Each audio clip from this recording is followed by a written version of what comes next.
What's going on, y'all? Today we got NBA legends explain how good Steve Kerr was as a player. Let's get into this one, man. We just been watching a whole lot of Michael Jordan, a whole lot of Chicago Bulls. We just recently reacted to a full game, man. It's on the channel. You know what I'm saying? Check it out. And if you enjoy this one, man, share the video, man. Help your boy out. I heard Steve Kerr was shooting like 50% or something from three. That's different. That's different. Hey guys, this is Dominique Wilkins. Hey, this is Sean Kemp. This is Gary Payton. Hey, this is Pau Gasol. NBA fans, what's up? This is Vince Carter here. Hey, what's up? This is Matt Barnes. If you're an old school NBA fan like I am, make sure you check out the Basketball Time Machine with my man Sean David.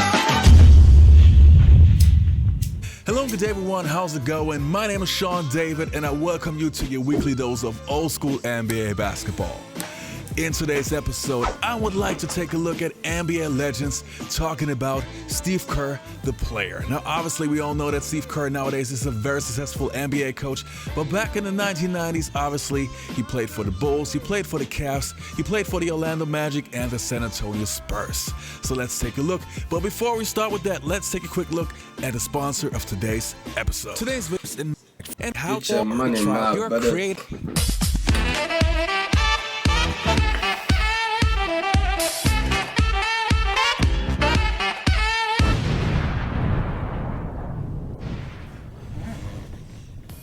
Now, the first player's opinion that I want to take a look at is from Rasheed Wallace, obviously a great power forward back in the 1990s and the 2000s. And this guy was super talented, and he played with Kerr for the Portland Trail Blazers. So let's take a look what he has to say. Steve Kerr was always a dangerous shooter. He said, I'm a white boy, I can't jump, I ain't that athletic, but he said, I can shoot. And what I focus on is the rim. He said, you focus on that rim, focus on that back part of that rim, and you won't even notice the defender coming at you. And it does help in some situations. As I got older, my vertical and all that shit wasn't as high. So that's when it kicked in for me. Because now it's like, okay, I can't just depend on me sitting up here jumping over a motherfucker. So now let me go ahead, get that early one going, boom, knock it down. Okay? Thanks, Steve. It was fun though. It was cool. Steve Kerr, cool dude.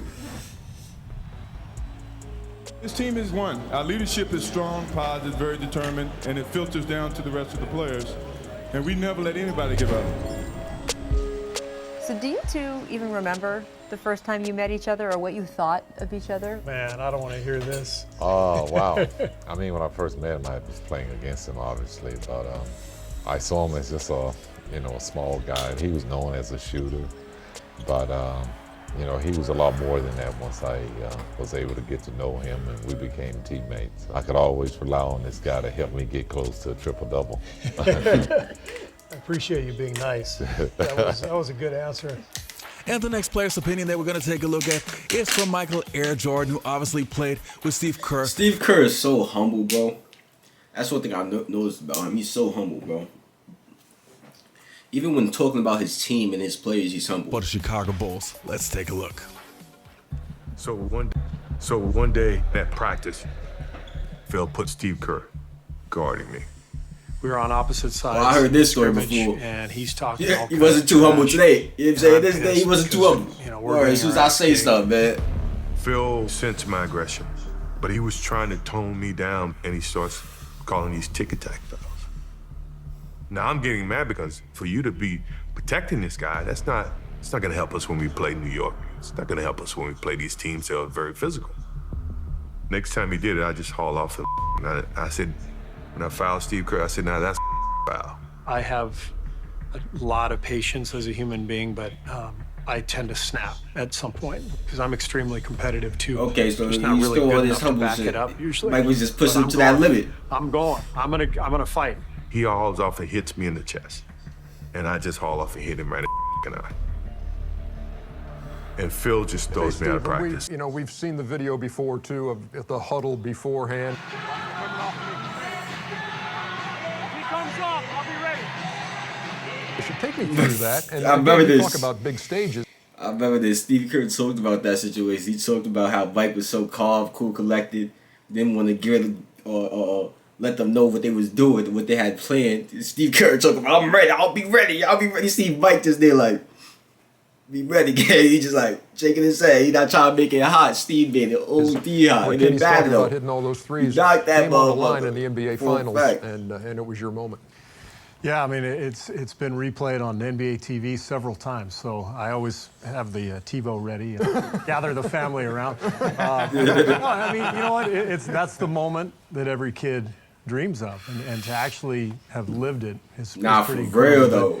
That is, You know, I didn't real. have a great series, but I was having a decent game. I just made a few shots in the fourth. I was feeling pretty good, and Michael was always looking ahead to what was next. He was always kind of envisioning the next play, and he said during the timeout, he said, Stockton's going to come double team me, so be ready. And I looked way more confident in that shot than I really was. I was like, I'm thinking like, yo, bro, Steve was real confident that he was gonna hit that shit too. I'm like, damn, Steve, you got some confidence on you. I looked way more confident in that shot than I really was. I was like, but I just said, you know what, just fire away, and that's the best advice. Yeah, my boy Steve really hit that. My boy leading away type shit, too. My boy Steve, I ain't gonna lie, he hit that motherfucker. Luckily, it went in. That's a big shot. Yes! Steve Kerr, the game is tied at 71. Jim changed his mind, good decision. Kerr with another three. Yes! Right now, Dallas doesn't want a double because this man has been killing it. Kerr again! Yo, you better stop that, man. You gonna knock that motherfucker, man. A heroic performance by Steve Kerr. Oh shit. Right now we have to know W Steve legendary Kerr, moments, our man. favorite game on the jump. What were you thinking? And I got to start with the comeback that you led with Scottie Pippen and Michael Jordan on the bench against the Mavericks. 1997, Phil Jackson said the starters aren't playing well. I'm going to bench these guys. You scored 20 points in that game, including 12 in the fourth quarter. I don't even remember this? I have no memory of this game. This is amazing. How do you not remember this? Look at you. Look at the athleticism.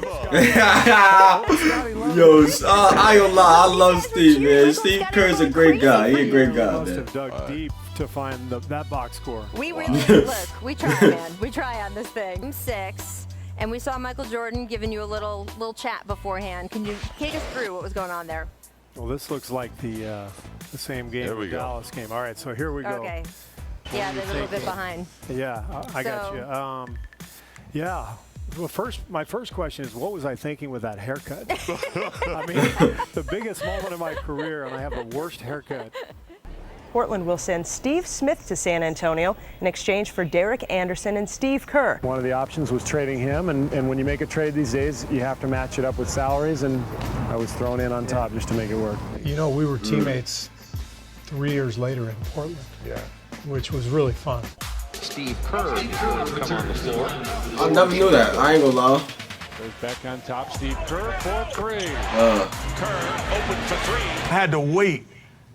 I didn't feel as comfortable shooting the shot because I wasn't sure what he was thinking when he was going to give it to me. Like when Steve, I think knowing that Michael said he looked for you, that made you say, okay, I have to be ready. You know, and you have to, and it's a really hard thing to do to get yourself in that mindset, because what happens if you miss? Well, they're going to write about it. The fans are going to talk about it, talk radio, all that stuff. You know, these days there's even more, media outlets. So there's so much pressure, and somehow you have to kind of filter that out and say, you know what? I don't care if I miss. I think we have a sense of connection because of the way our fathers tragically died, and I didn't really know that until maybe a couple of years ago.